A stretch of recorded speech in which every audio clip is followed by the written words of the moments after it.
Olá pessoal, sejam todos bem-vindos ao episódio 2 do Cotete, o podcast do Colégio Cotete. Bom, sou o professor Rogers, muito prazer, e hoje vamos mergulhar num tema que tem impactado profundamente a vida dos nossos jovens: redes sociais. Como elas afetam nossas vidas? Qual é a relação que tem a mídia com o jovem? É um assunto bem interessante. Bom, vou começar a apresentar porque nunca estou sozinho. Ele é advogado, formado na Universidade Presbiteriana Mackenzie, pós-graduando em Direito Negocial e Imobiliário, atuante na área de Direito Civil, no Vale do Paraíba e São Paulo. Ufa, quanta coisa. Doutor Danilo Carvalho, tudo bem, doutor? Tudo bem, Rogers. Boa tarde a todos os ouvintes que nos escutam aí de todos os cantos do Brasil. É um prazer estar aqui com vocês. Seja muito bem-vindo. E aqui também temos a Júlia. Ela é social media e cursa propaganda e publicidade na Unital. É ela que vai contar sobre as tendências e funcionamento das redes. Tudo bem, Ju? Olá, Rogers, tudo bem? Queria agradecer a oportunidade de estar aqui com vocês. É um prazer enorme. Maravilha! Mas não é só, não acabou. Ela é uma menina linda e carismática. É influenciadora digital e aluna também do Colégio Cotete. Vai contar um pouco mais, né, sobre o que ela faz, né, essa questão de ser influenciadora, um pouco desse mundo que muitos jovens tendem a trilhar, né, muitos. Inclusive eu tenho duas filhas que elas têm essa pegada aí também, né? Quem sabe eu faço estágio contigo. Manuela Brigagão. Oi, para todos os ouvintes aqui do Cotete, é um prazer estar aqui hoje com vocês, com o Rogers e com essas pessoas maravilhosas. Prazer é todo nosso. Bom, então, eu vou começar essa conversa aqui, né? Acho que a gente precisa entender um pouco o que se refere a redes sociais, né? É um assunto bastante polêmico, né? Quero deixar bem claro aqui que nós não trabalharemos com verdades absolutas, né? São pontos de vista, são referenciais, né? Mas vamos tocar o bate-papo aqui, vamos ver lá o que acontece. Vamos lá. Eu vou começar a perguntar para a Júlia. Júlia, quais são as tendências das mídias hoje, né? Quais são as mídias? Só para o pessoal poder entender um pouco do que orbita hoje em rede social. Hoje nas redes sociais, a principal rede social que está em sucesso aí entre os jovens é principalmente o TikTok, que baseia uma rede social na qual você publica vídeos curtos e rápidos. Então, é uma rede social bem objetiva e ela abrange vários níveis, assim. Então, existem assuntos sérios a serem tratados dentro da rede social e existem assuntos de entretenimento dentro das redes sociais. Então, você consegue ter um público muito amplo dentro dessa rede.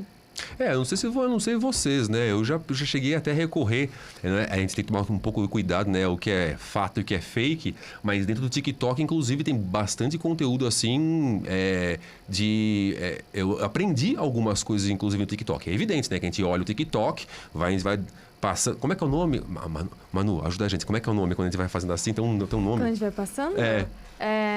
Nossa, pior que eu não tem um For termo. You. A For You? Não, eu sei que é For You. É scrolling. Scrolling, é isso. Mas é For You. Então, não incomum, não é difícil encontrar temas, né, que são assim, eu falo assim, nossa, que legal. E aí, claro, né, tem que checar, como um bom professor que sou, vou lá e checo para ver se o conteúdo é verdade, né. A plataforma, então, assim, o TikTok, né, Facebook, por exemplo, o Facebook é uma rede que parece assim, eu não sei se eu estou falando alguma grande besteira, mas parece que o Facebook, ele caiu um pouco da graça do pessoal mais jovem, né? Sim. Né? Conta um pouco pra gente, Manu, o que você acha do Facebook? Ela tem 14 anos, gente, 14 anos de idade. A minha opinião sobre o Facebook, eu vou assim, falar o que todos falam. Facebook é a rede dos idosos. Eu não tenho Facebook, tá, gente?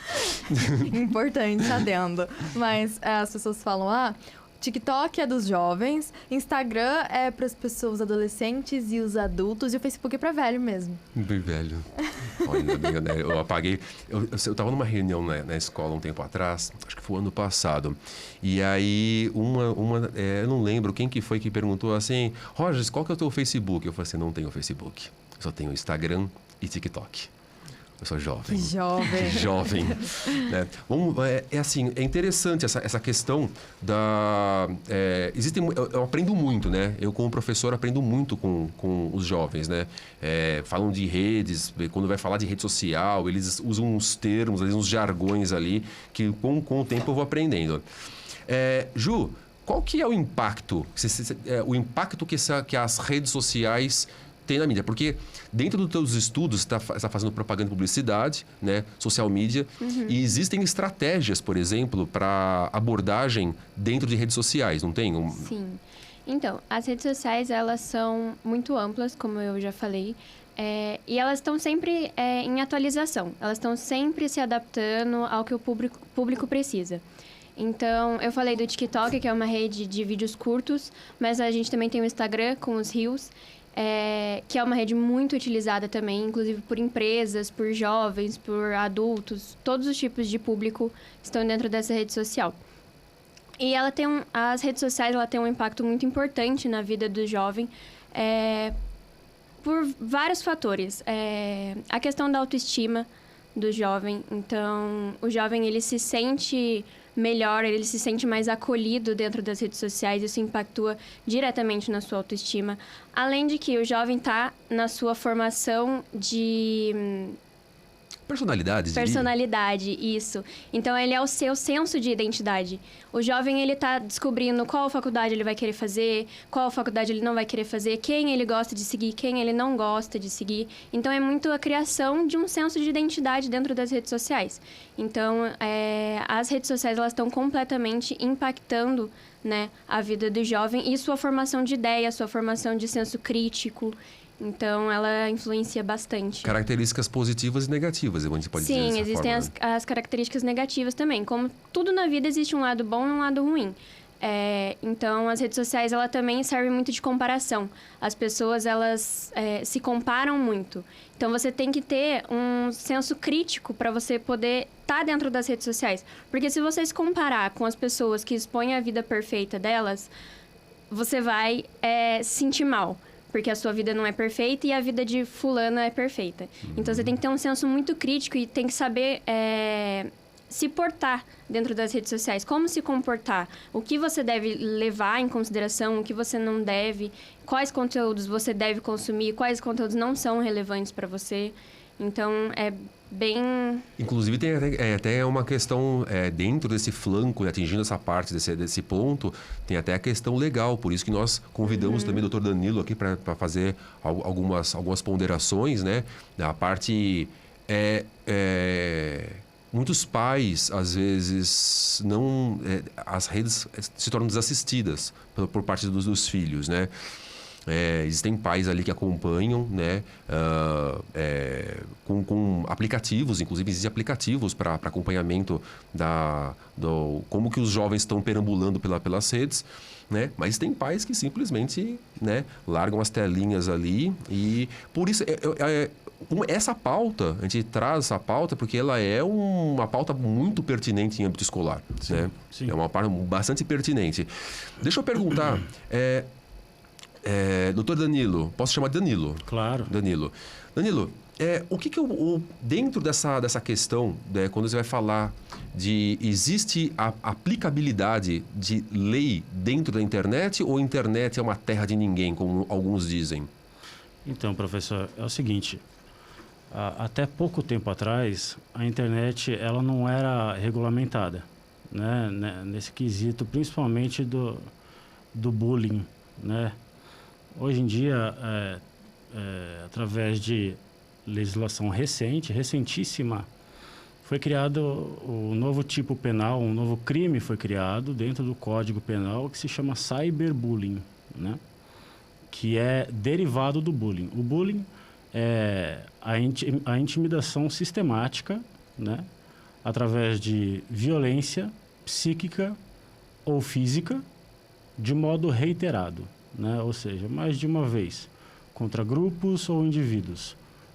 E o cyberbullying é a mesma conduta realizada num ambiente virtual, seja por rede social, seja por aplicativo ou qualquer outro meio eletrônico.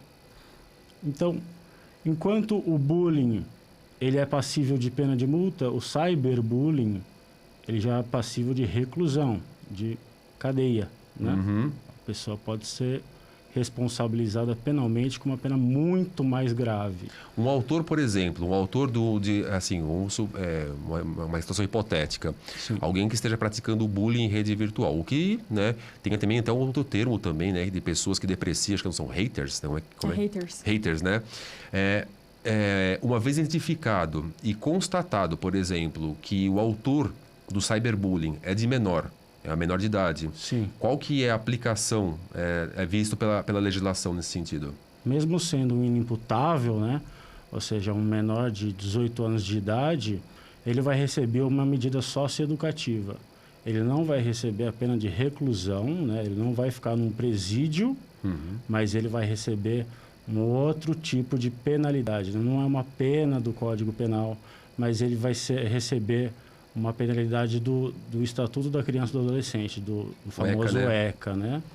Que vai ser um tipo de pena correspondente ao tipo do Código Penal. Certo, entendi. Não vai ficar impune. E isso, na verdade, a gente está falando apenas de um flanco, né? Um dos flancos que negativos das redes, né? Cyberbullying, haters e daí até migrando para coisas até mais densas, né? Como pornografia e daí para baixo, né? Sim. Vamos falar um pouco aqui com a Manu. Manu, a gente quer saber o seguinte, né? E isso é uma curiosidade até particular minha. Como você começou com essa tendência? Como você entrou no meio dessa parte de influenciadora? Se é que isso tem um marco específico, né? Sinceramente, eu não sei. Porque eu criei um Instagram, falando do assunto também que você disse sobre autoestima. Em 2019, eu estava em outra escola, eu sofri bullying. E foi um período muito complicado da minha vida que afetou muito a minha autoestima e eu mesma, enfim, passei por muitas dificuldades, tive que ir em um psicólogo, enfim.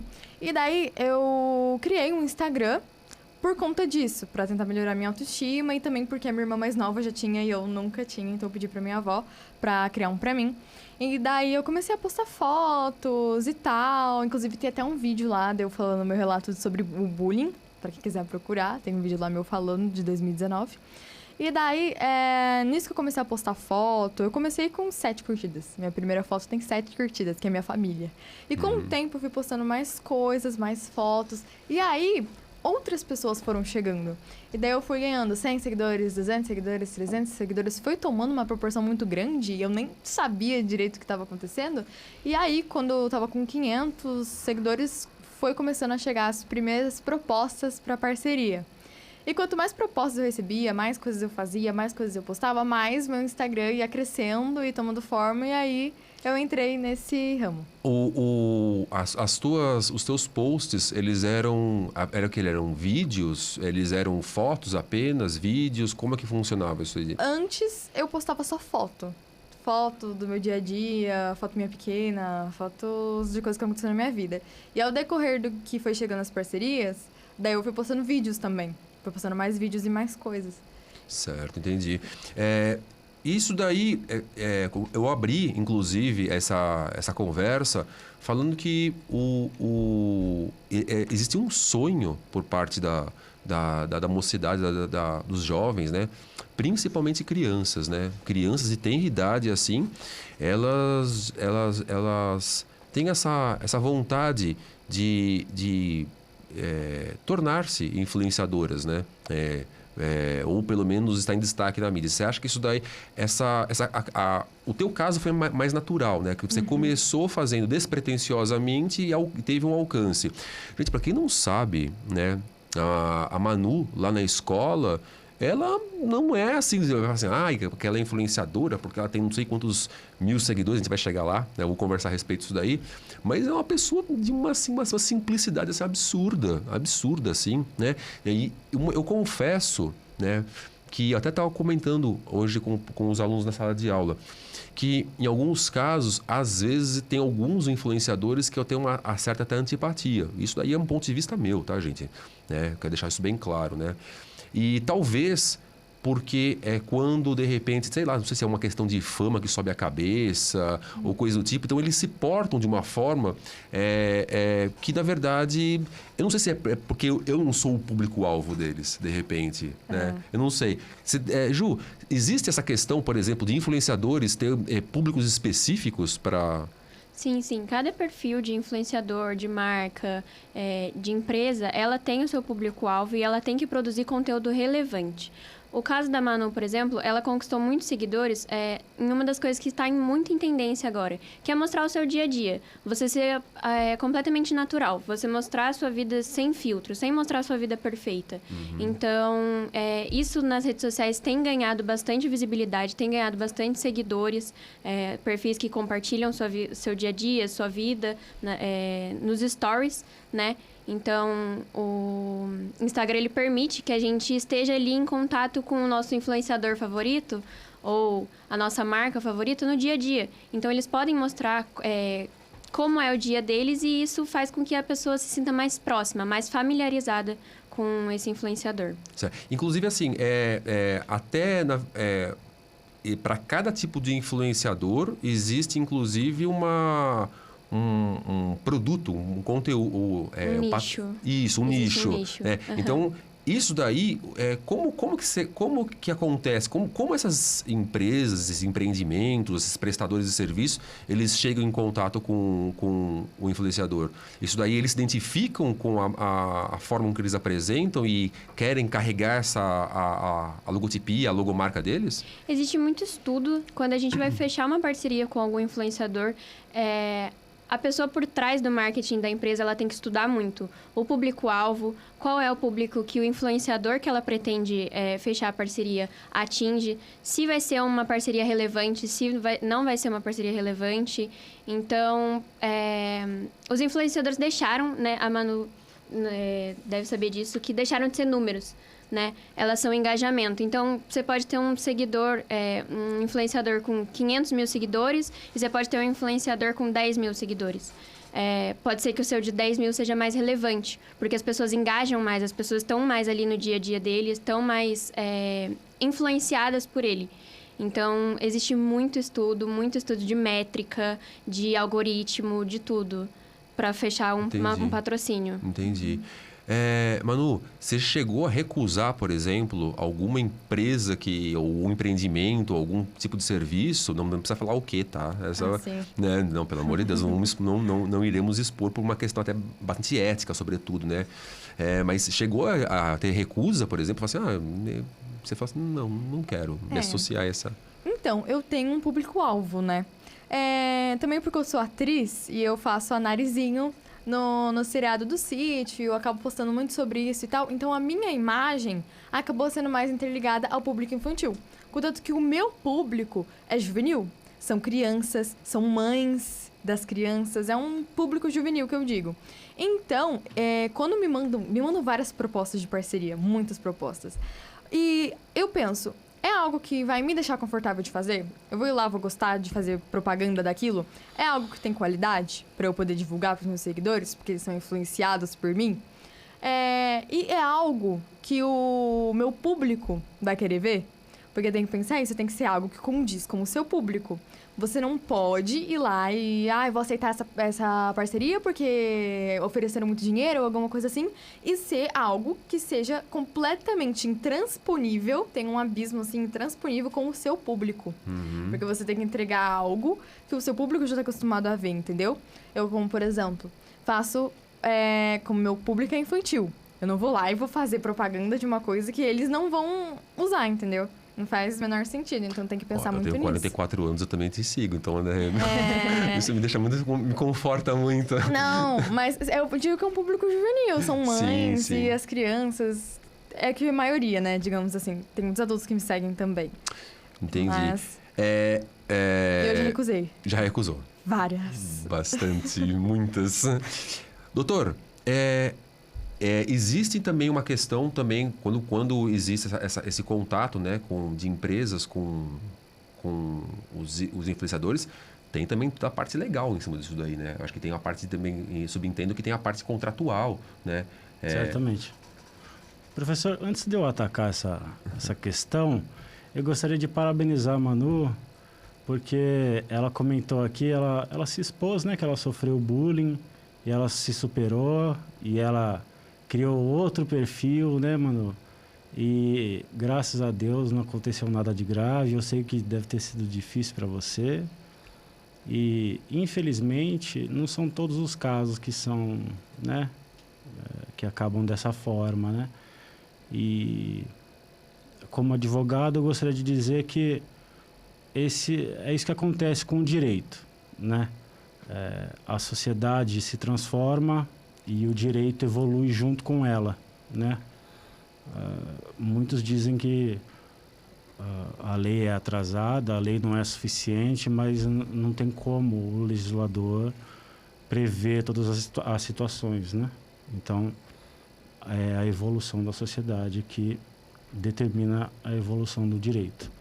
Mas eu gostaria de deixar essa observação aí.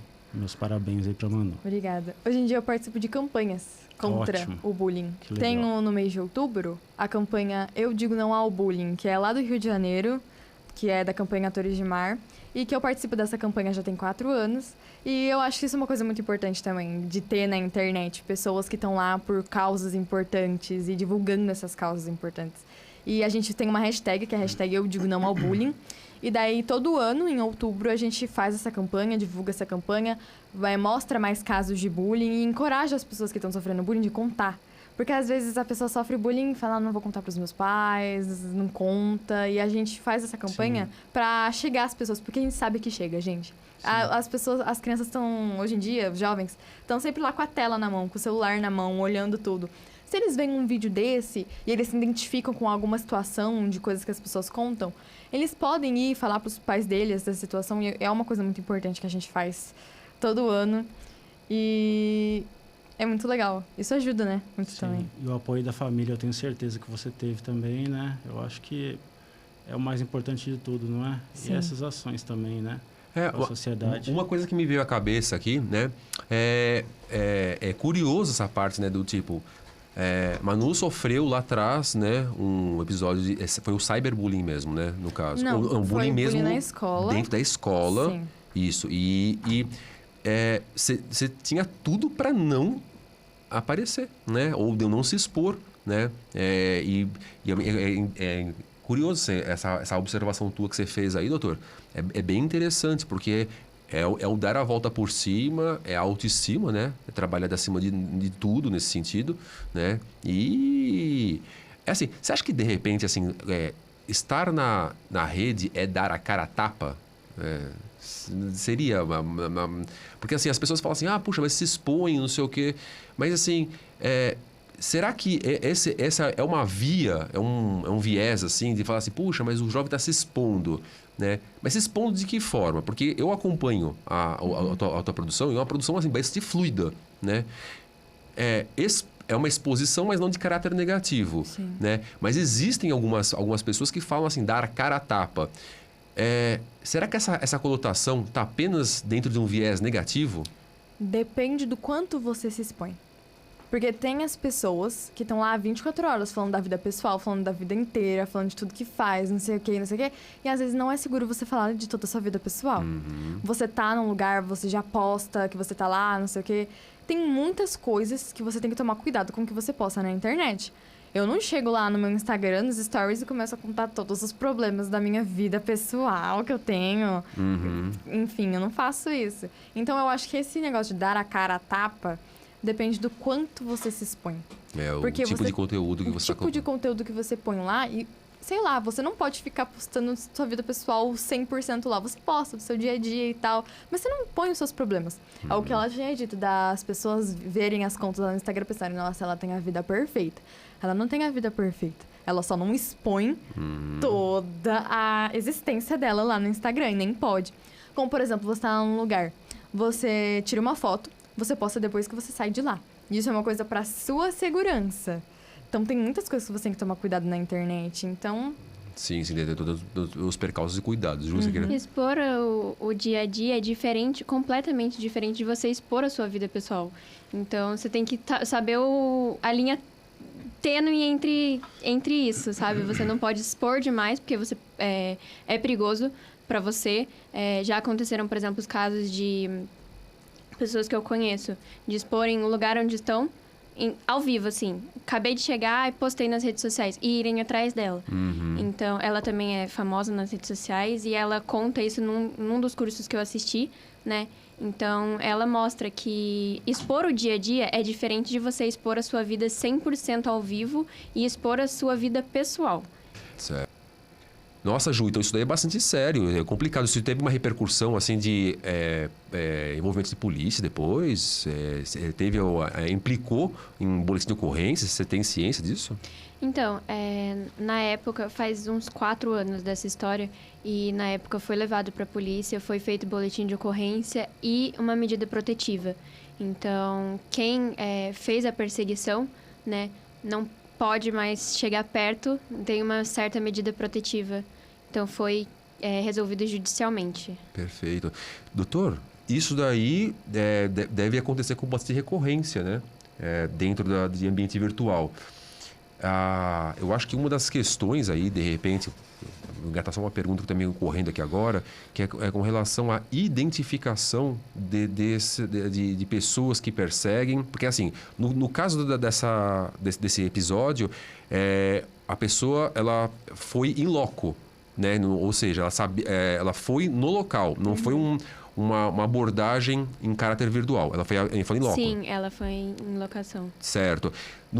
E se fosse, por exemplo, assim, só em âmbito virtual, é possível identificar as pessoas que atacam, que perseguem? Existe um mecanismo com bases legais, inclusive, para poder atuar em cima sobre essas pessoas? Professor, então, na conduta descrita, a gente tem, inclusive, mais uma tipificação, que é o stalkeador, né? Stalking, que também é um novo tipo penal, um novo crime também que foi introduzido no Código Penal, né? Que a pessoa continua perseguindo a vítima, continua intimidando, a pessoa continua fazendo aquela pressão psicológica, pode ser um ex-namorado, pode ser um fã um pouco mais violento, né? E esse tipo de conduta que faz esse sofrimento mental, né, da vítima. Agora, na internet, no ambiente virtual, hoje em dia também nós temos mecanismos de investigação da Polícia Civil, do próprio Ministério Público, depois de feita a notícia crime ou feito o boletim de ocorrência, que chega-se, né, até o IP do computador do perpetrador da conduta, né, e é chegado sim até o autor do crime. Existem assim, é claro que varia do tipo de abordagem, da ação por parte dessas pessoas, de caso para caso. Mas você tem assim uma ideia, assim, por exemplo, de pena prevista para esse tipo de caso? Depende muito da conduta, né? Se for o cyberbullying, né, que realmente é uma situação vexatória, que há um grave dano psicológico contra a vítima, como foi falado anteriormente, tem uma pena de reclusão contra o autor do crime. O autor do crime ele pode ser preso, pode ficar 2 anos preso, 3 anos preso, 4 anos, até 4 anos preso. No caso, por exemplo, assim, o autor de menor, né, vou voltar de novo nessa questão do autor de menor, porque eu quero saber, assim, de repente, qual que é a implicação para os pais, né, os responsáveis legais por ele. O responsável legal, ele responde isso daí? No caso do bullying, como é só uma pena de multa, os pais vão pagar, né, a pecúnia, o dinheiro. Agora, no caso do cyberbullying, é o próprio jovem que vai ser encaminhado para a autoridade competente.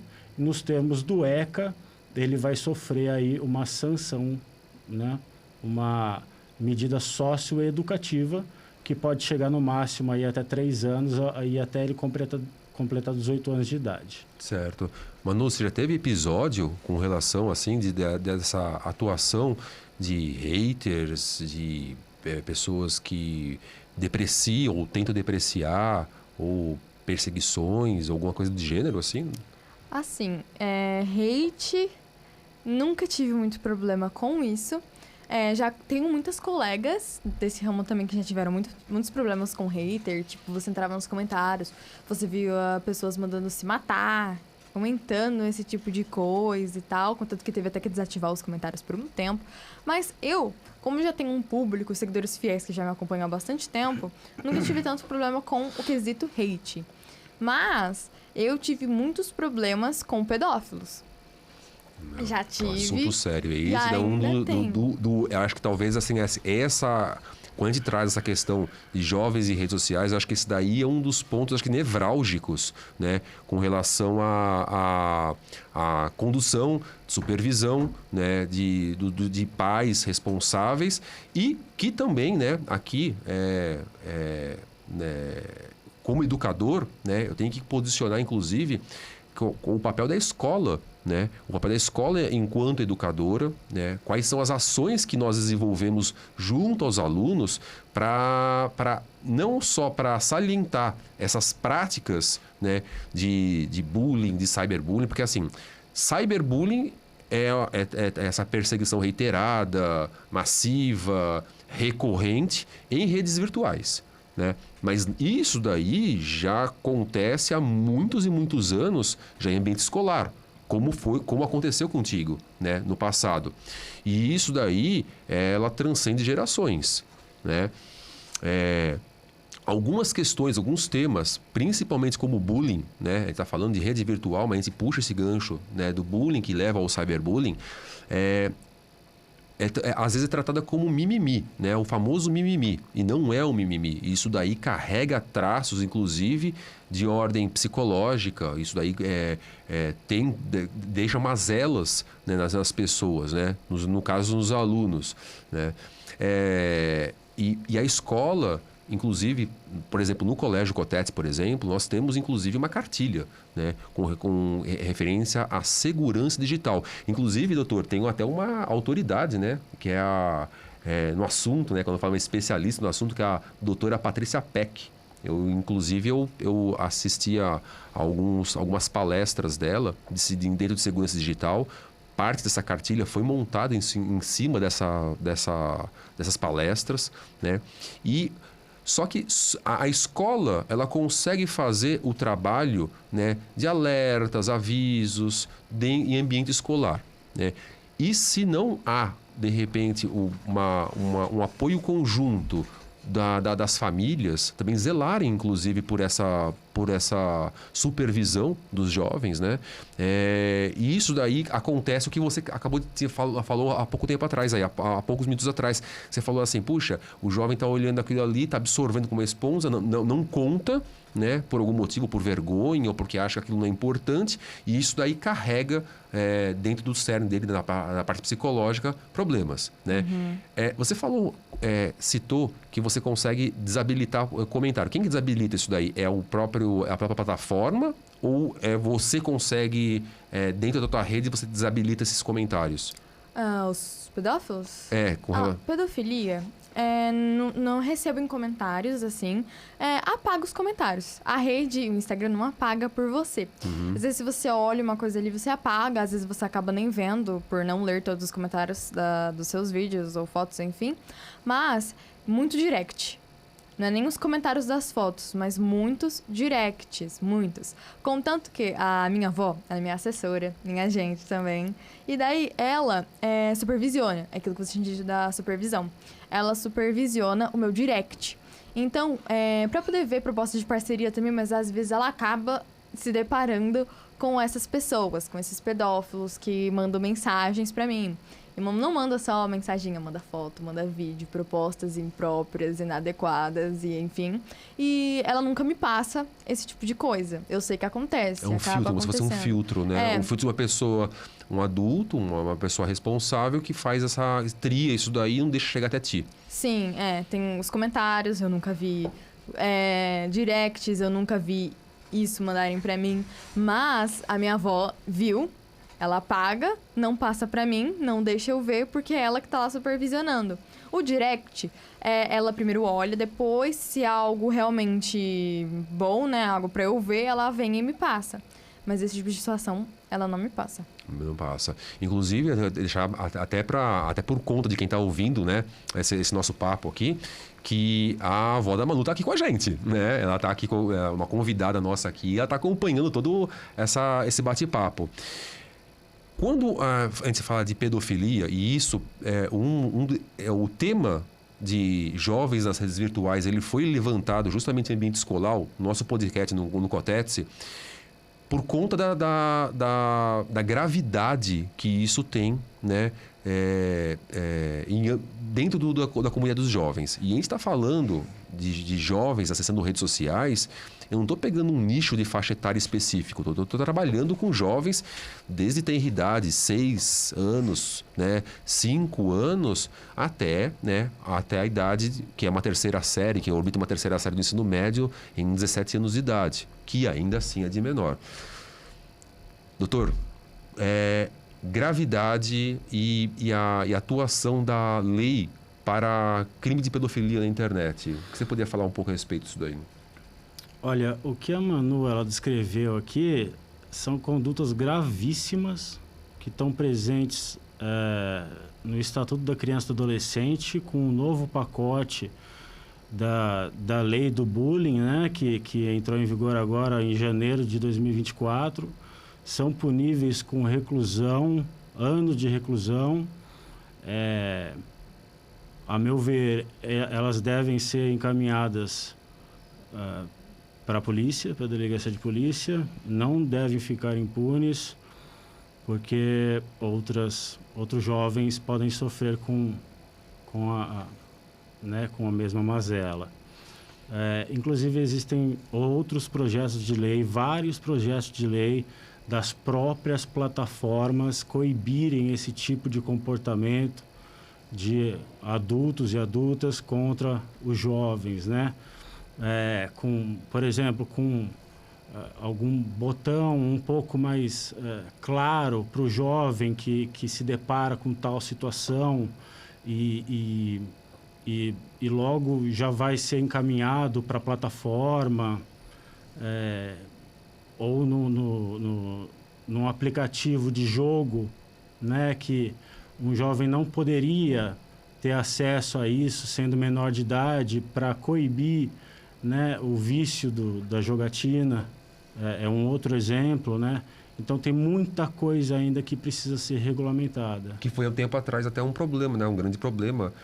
Hoje nós estamos falando aqui de redes virtuais, mas o game, né? Inclusive teve uma repercussão de não muito tempo atrás de algo que caracterizava algo negativo, inclusive dentro da comunidade dos jovens, né? Sim. Que fomentava inclusive não só um vício, né, do fato de jogar, como também de até algumas atuações até de cunho violento, né, como inclusive em alguns casos aconteceu, né, de alguns episódios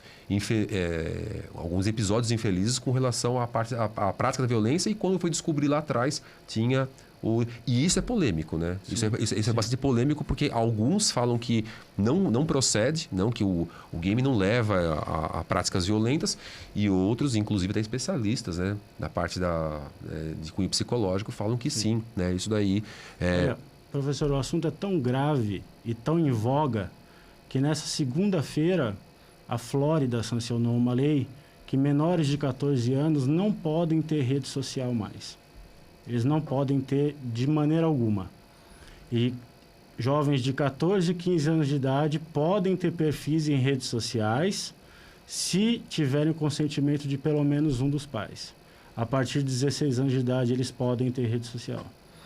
Isso está acontecendo em vários estados dos Estados Unidos. Isso a exemplo só dos Estados Unidos. Então, o mundo inteiro está se mobilizando para tentar regularizar isso, para fazer alguma coisa contra esse tipo de violência contra os jovens, as crianças e os adolescentes. Por que é tão difícil a supervisão, né, vou reformular, a legalização, né, imputar leis dentro do ambiente virtual, por que isso é tão difícil? É porque talvez não sei, eu imagino que de repente a comunidade virtual ela não tem uma barreira, né? Talvez esse acho que seja o grande advento da globalização, né? Você tem ali a internet e claramente você tem ali um limite através de um .com.br, ou de um .com, ou de um .ag, enfim. A lei ela não consegue atuar. Essa é uma pergunta, tá? Sim. Né? Eu lucubrando aqui apenas. Né? A lei ela tem essa dificuldade na atuação, talvez por essa pseudo falta de limites? Eu acho que um dos problemas é a jurisdição, certamente. O outro problema, eu acho que é a facilidade de burlar o sistema. Certo, eu entendi. A segurança ainda é falha. Se segurança de aplicativo bancário é possível ser burlada, segurança de firewall para os jovens também pode. Entendi. Então, nós temos que caminhar bastante ainda. Certo. Apesar de esse assunto ser um pouco denso, né? É interessante de conversar um pouco a respeito, profundamente a respeito, inclusive isso daí ser pauta dentro dos lares, entre familiares e jovens, a escola tem o papel dela, a família tem o papel dela, porque nem tudo são flores, né? Existe também o ônus e o bônus, né? Nesse sentido, vamos mudar aí agora o foco da nossa conversa e vamos falar um pouco do virtual e do real, né?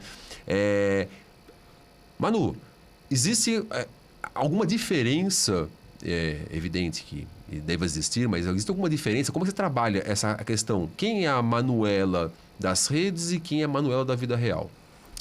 Eu trabalho muito isso pensando que existe a Manuela do Instagram e a Manuela da vida real, dizendo assim. Que a Manuela no Instagram ela é uma personagem. Eu começo a dizer isso para as pessoas, é meu costume dizer isso. Que a Manuela do Instagram, ela é uma pessoa assim que tá sempre maquiada, postando as fotos da parceria, tá sempre arrumada. Eu nunca posto foto no Instagram feia, se você for olhar, nunca tô feia. E a Manuela da vida real é uma coisa que acontece muito, inclusive aconteceu esses tempos. Uma pessoa que me conhecia pelo Instagram, que ela via minhas coisas lá. E daí, depois, quando ela me conheceu na vida real, me conheceu na escola, que ela é da minha sala, ela veio falar assim pra mim, meu Deus, Manuela, você é completamente diferente do que você é no Instagram.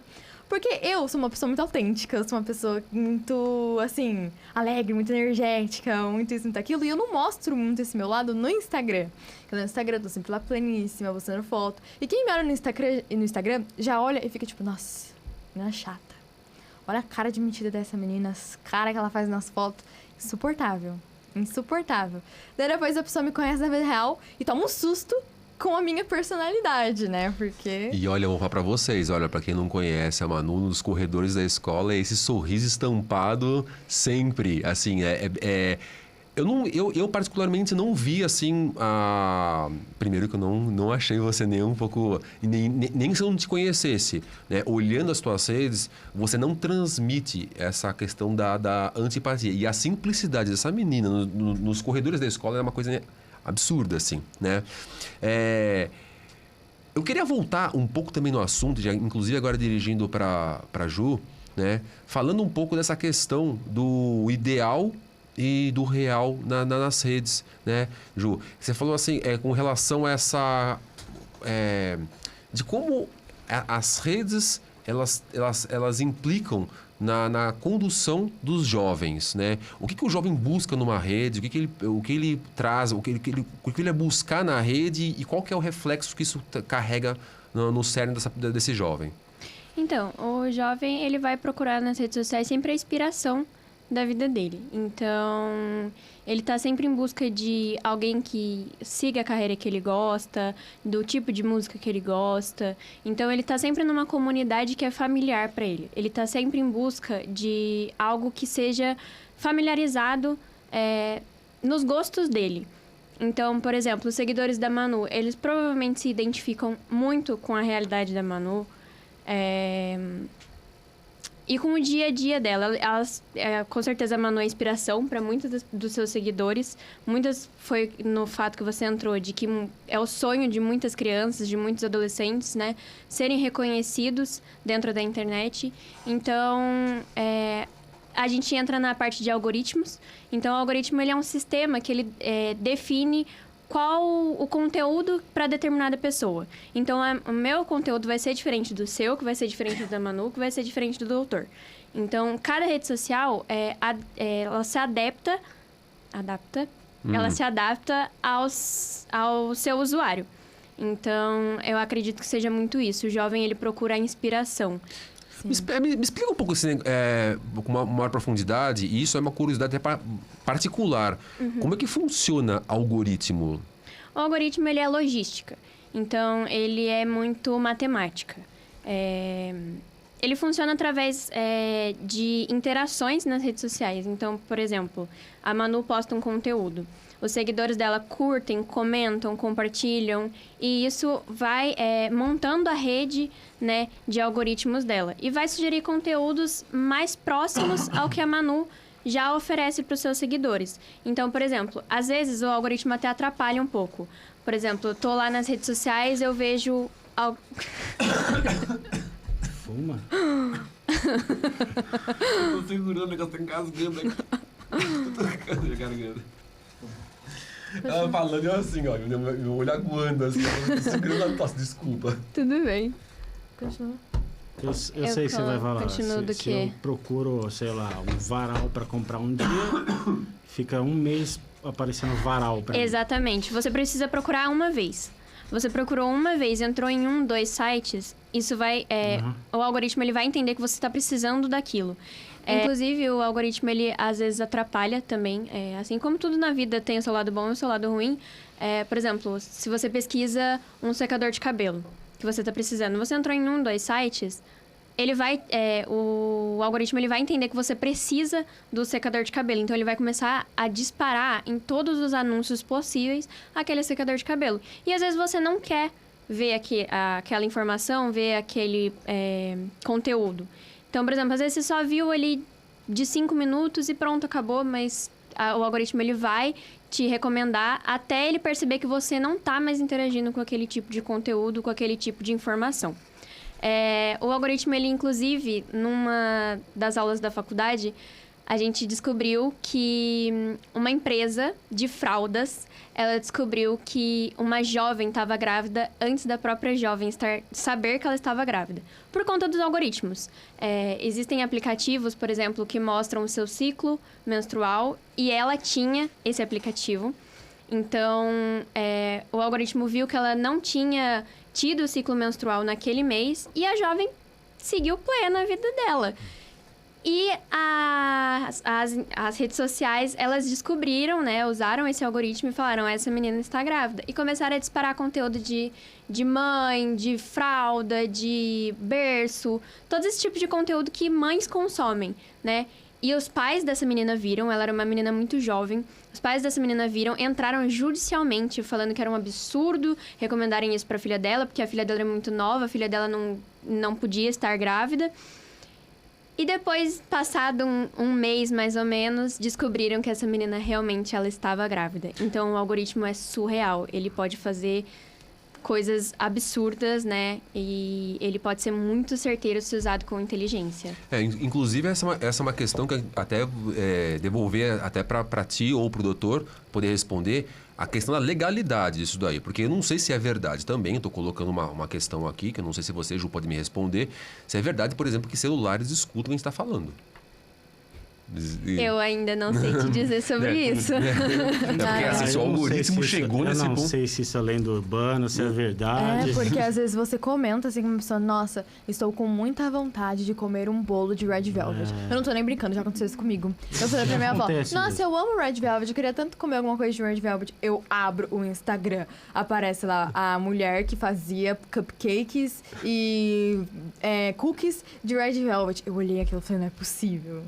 Mas se isso realmente é verdade, tá infringindo um monte de lei. Tá tudo errado. Existe, eu não sei também, eu vou perguntar para ti, doutor, e para Ju, se o fato de você estar na rede, você é como se estivesse aceitando essa questão de estar sendo sondado pelo algoritmo. Isso daí é procedente? Você eu posso estar na rede aqui? Isso daí é uma coisa... Ele orbita na legalidade ou na ética? Depende. Depende do dado. Existem dados sensíveis que o algoritmo ele não tem digamos, o direito de tratar de qualquer modo. A Lei Geral de Proteção de Dados de 2022, ela determinou que dados sensíveis de qualquer pessoa, de adolescente, de criança, de adulto, eles não podem ter tratamento de qualquer modo por empresas públicas e privadas, inclusive dentro da internet e dentro de redes sociais. Então, nós precisamos dar o nosso consentimento para que esses dados sejam vinculados nas redes sociais. Por exemplo, eu que forneço meu CPF, né, para que seja feito um cadastro na internet. Antigamente, eu não precisava dar meu consentimento para nada, né? Inclusive, para aparecer cookies no site. Hoje em dia, todo site tem que ter esse aviso, se eu permito que apareçam os cookies. Isso é por causa da Lei Geral de Proteção de Dados. E quando você entra no aplicativo, tem aquele monte de texto, né, da política de privacidade, se você aceita. Que ninguém lê, gente. Às vezes pode ter alguma coisa absurda ali que você concorda.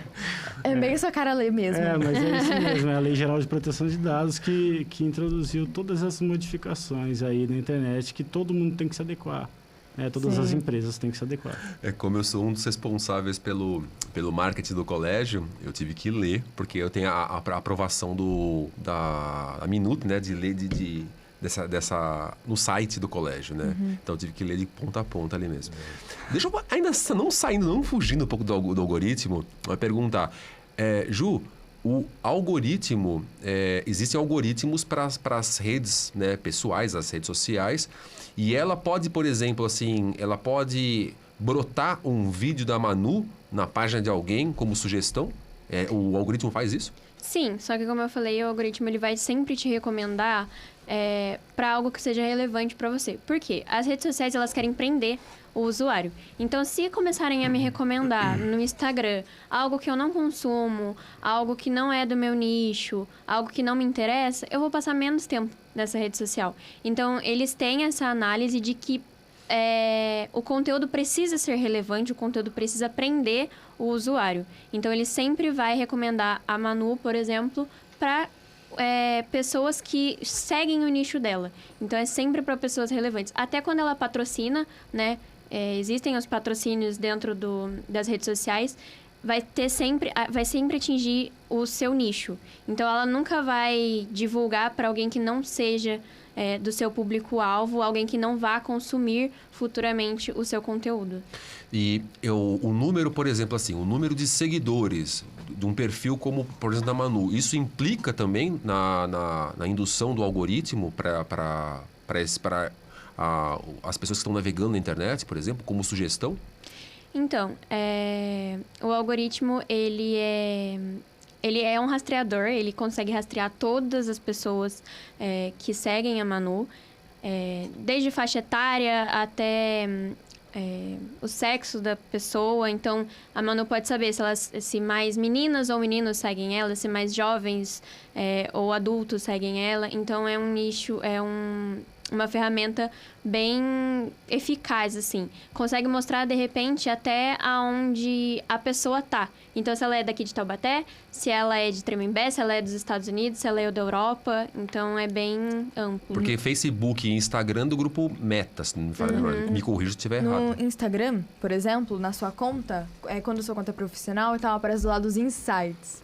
Que daí você entra naquilo e daí você consegue ver tudo que ela falou. Que tem, assim, pessoas que te seguem. Daí você consegue ver a faixa etária de idade. Você consegue ver se são mais mulheres, se são mais homens que te seguem. Você consegue ver até as cidades, que tem uma lista das cidades que te seguem, qual que é o maior número. Você tem, por exemplo, o número de pessoas que mais me seguem é de Taubaté. Daí você olha lá, tem Taubaté, embaixo Pinda, São Paulo, São José, um número, né? Um exemplo, exemplificando. A lista de pessoas. Então você consegue ver muito qual é o seu público. Por isso que eu sei qual é o público que me segue. Que são... O TikTok a gente não consegue fazer isso, né? No TikTok. Acho que consegue sim. Consegue. Consegue também? Consegue. O TikTok, ele é pela For You. E a For You, ela também tem um algoritmo. Então, por exemplo, se eu vejo um vídeo... a minha For You recomenda muito viagem pra mim.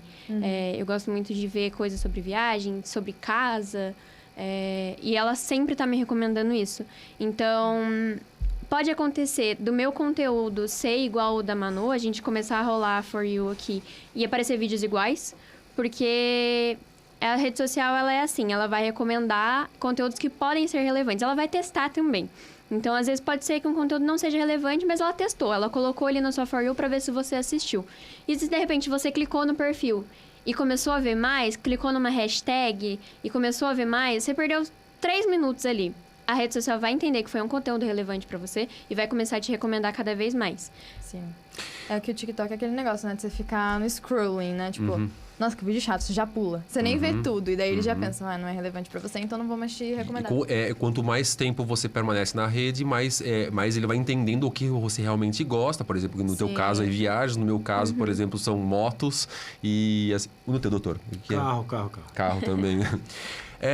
Já está acabando nosso tempo, nosso papo aqui. Eu gostaria de conversar muito mais a respeito, mas eu gostaria de entrar num assunto que talvez seja a curiosidade de muitos, né? Quantos seguidores a Manuela tem hoje? Eu tenho 32.500 seguidores. 32.500 seguidores. Isso Sim. em todas as redes? Em que rede que é essa daí? No Instagram, né? Então, no Instagram. Daí eu também tenho TikTok, Facebook, eu posto as minhas parcerias lá também. Minha assessora posta. Nossa, isso é TikTok, Instagram, o Threads. Que é o... E esse volume, em que tempo isso daí aconteceu? Qual que foi o período para até chegar esse número? Quanto tempo que você falou? Eu tô no Instagram desde 2019. 19, nossa. 5 anos. É muita coisa. É muita coisa. Muita coisa. Gente, infelizmente, né, é o que eu falo. A pauta, acho que dá pra até a gente combinar um volume 2 desse bate-papo, né? Com certeza, tem muita coisa ainda pra falar. Muita coisa pra conversar. Eu acho que o mais importante, né, é elucidar. Aqui, esperamos ter colaborado aí para a atuação do jovem dentro das redes sociais, as implicâncias, as periculosidades, inclusive as implicações jurídicas dos jovens nas redes sociais, né?